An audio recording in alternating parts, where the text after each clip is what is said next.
סטלט גנגליון, אוקיי? הגנגליון הזה יש לו תפקיד מכריע בכל מה שקשור לוויסות גודל כלי הדם שעולים מהגוף לכיוון הראש. וזו הסיבה שהוא עובד כל כך טוב עם מיגרנות, אוקיי? זה טוב גם לאנשים ששנים יש להם מיגרנות. אז בתוכנית של המניעה, מה פעמיים ביום, עם זיכרוני? פעמיים ביום. יש לי שאלה. עד מתי, כאילו? עד אינסוף? ככה, קודם כל, לא, מה פתאום עד אינסוף? אנחנו מנהלים טיפול, כן? ולכן המכשיר הזה נועד למטפלים ולא למטופלים. מטופלים לא מקבלים את התוכנה. בסדר? והסיבה היא זה שהם לא יכולים להבין מה התהליכים שקורים בגוף. אין להם שום כלי להעריך את הטיפול. בסדר? אז זה מאוד מאוד חשוב. כשהתחלנו לעבוד עם המכשיר, כל אחד היה מקבל תוכנה. זה גרם לכל האנשים שמאבחנים את עצמם כל הזמן באינטרנט מספיק.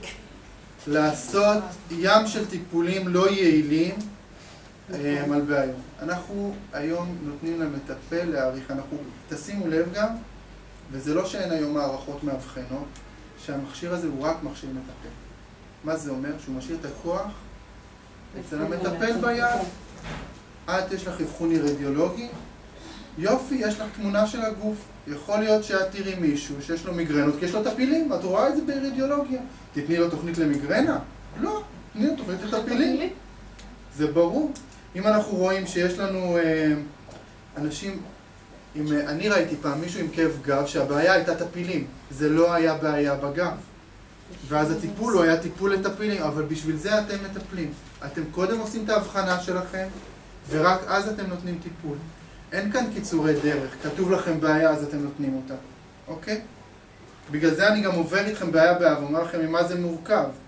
כי מהמרכיבים של זה אפשר להבין שאפשר לטפל פה בכל מיני מקרים, כן? אם מישהו כל הזמן יש לו בעיות של בלוטת התריס, אז ברור שלהפעיל לו את הסטלט גנגליון זה יהיה רעיון טוב, נכון? הלאה. כאבי צוואר זה תדרים שמשחררים את השרירים באזור הצוואר, ויש כאן תדר שמשפיע יותר על המרידיאן של המעי הגס, שגם מגיע לכיוון הצוואר. כאבי גב תחתון,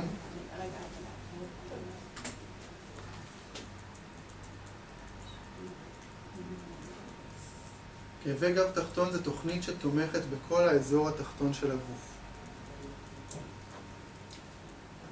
זו תוכנית מעולה גם לסייאטיקה.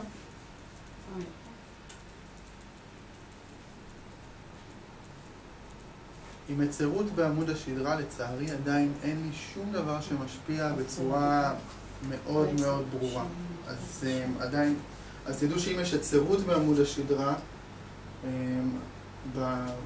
אל תתנו את המכשיר כרגע. זה לא עוזר. כן?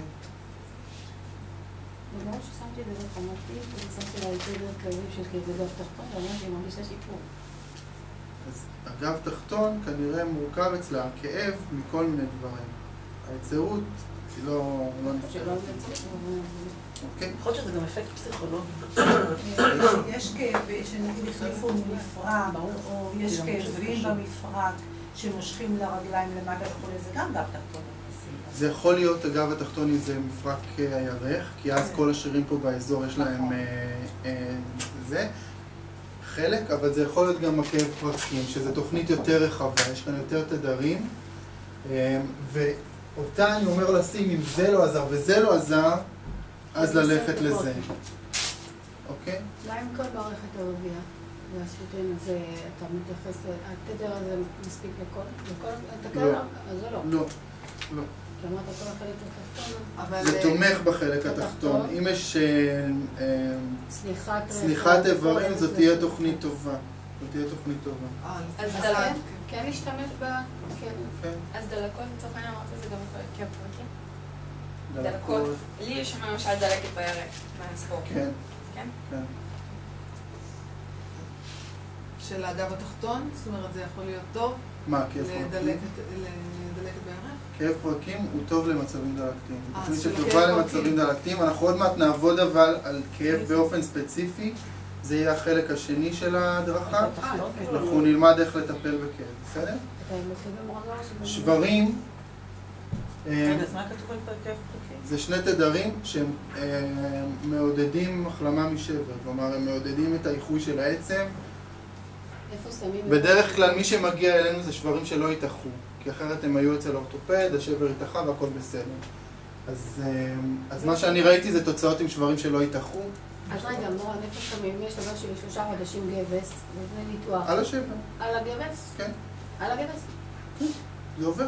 זה לא... למרות שאומרת שאני קוקית, לא, זה... גם תסבירי לה. זהו, לא היה לי את ה... כי השדה המגנטי הוא לא צריך תווך. אז הוא עובר דרך הגבס, הוא עובר דרך הכרית, כן? הוא עובר דרך הבגדים.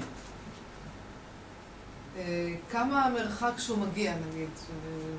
הרי הזרם פה הוא מאוד קטן. באופן תיאורטי עד אינסוף הוא מגיע. שאלה באיזה עוצמה.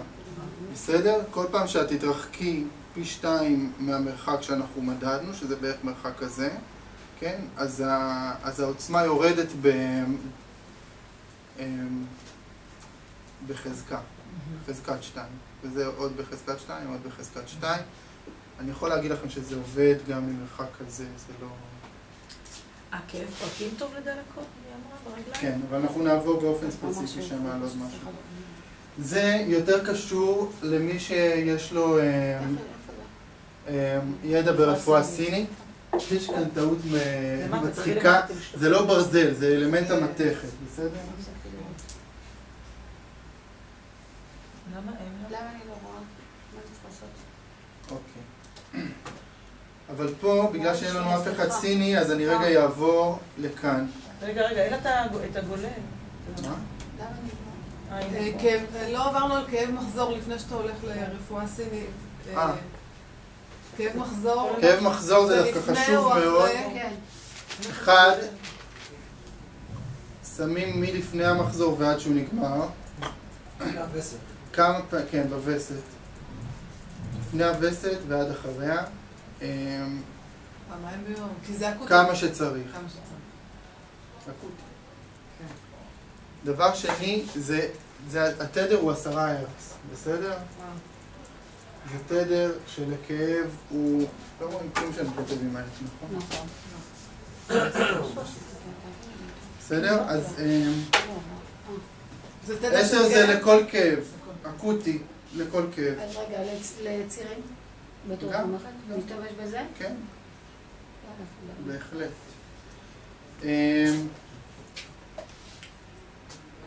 סטגנציית צ'י. התוכנית של סטגנציית צ'י נמצאת בתוך רפואה סינית. התוכנית הזאת היא מצוינת למי שלא מגיב לטיפולים. בסדר?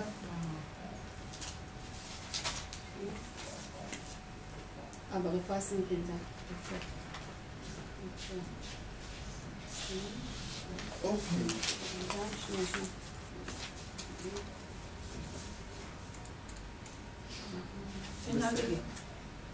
אז שאתה אומר שזה לא מגיב לטיפולים, אז באיזה תדירות לתת את זה?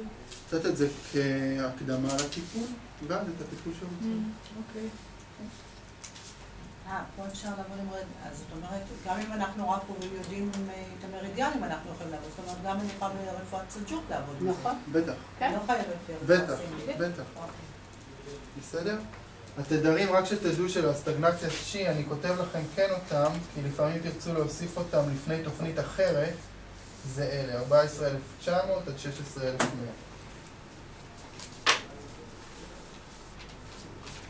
אבל אנחנו לא רואים את זה בכלל.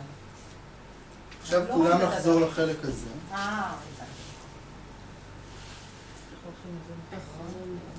סוגרים. או לא, אצלך לא רואים, פה על האיקס הקטן הזה. בסדר? ובואו ניכנס לספריית התדרים.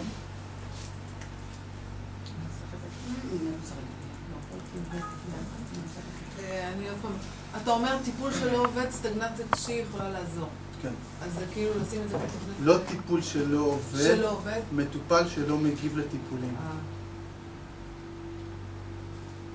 טיפול שלא עובד יכול להיות בגלל דיאגנוזה לא נכונה או בגלל בחירת טיפול לא נכון. מטופל שלא מגיב לטיפולים זה מצב שאנחנו מכירים, נתנו לו את זה, נתנו לו פה, נתנו לו שם, נתנו לו זה. אז זה לא אחרי פעם אחת, זה אחרי. נו, קריאה בעלים שלנו, אנשים שלנו כן, לא מאמינים. אני אומר את זה בגלל שיש מטפלים שיש להם כבר כלים לדעת מראש שהמטופל הזה לא הולך להגיב להם, ואז הם יודעים לתת את זה, אוקיי? ויש כאלה שצריכים את הזמן הזה כדי לדעת, הוא לא יגיב לי ולא יגיב לי ולא יגיב לי, אני אתן לו את זה. איפה בעיות קשב מופיע שם? איפה? בעיות קשב? זה לא מופיע. ואין לנו תוכנית פרוטוקולית. אבל בדף פרסום כן כתוב שם. תקשיבו, כמות הבעיות שהמכשיר הזה מטפל היא אדירה.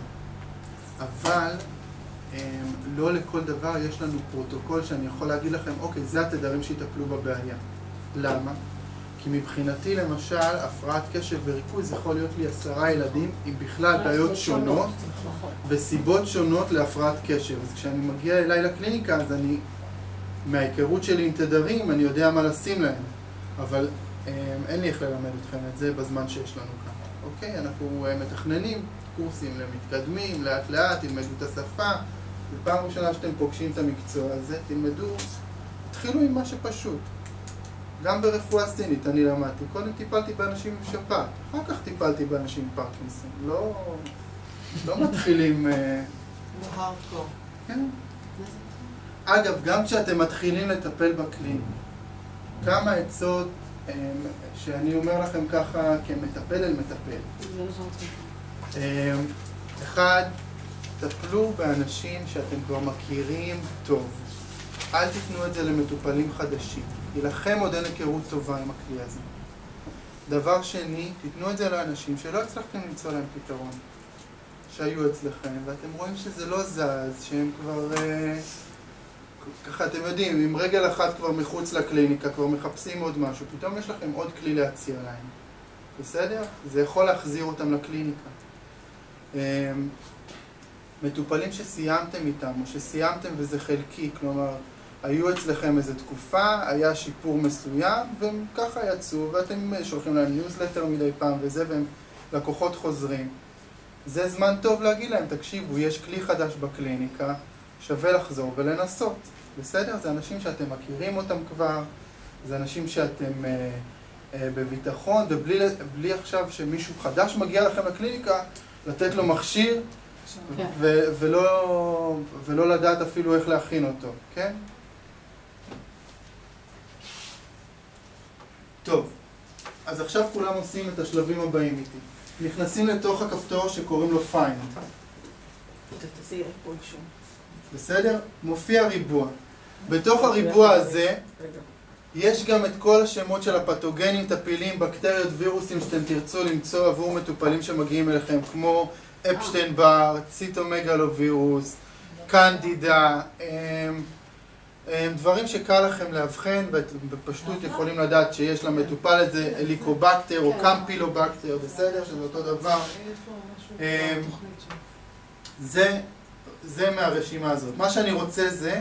רגע, הרשימה, זה שנפתח זה מה שאתה אומר, הרשימה שלך. נכון, נכון. אפשר לחפש בעברית. רשימת מחלות, לא? כן, זו רשימת מחלות. אפשר לחפש בעברית גם. אנחנו עכשיו נחפש באנגלית. אני רוצה שכולם יכתבו את האותיות A-R-T-H. T-H, בסדר? T-H. A-R-T-H. ואז R-T-H. ולהיכנס ל-Arthritis and Joints General. ללחוץ עליו פעמיים. כשלחצתם פעמיים, התדרים מופיעים בצד ימין, אוקיי? כל התדרים שמסומנים ב-V, זה התדרים שאנחנו בעצם כשנעביר אותם לצד שמאל, הם התדרים שיעברו. אז אני מבקש מכולם ללחוץ על הכפתור Change. אני עושה קלוז פה קודם? את ה... עשיתי, לחצתי.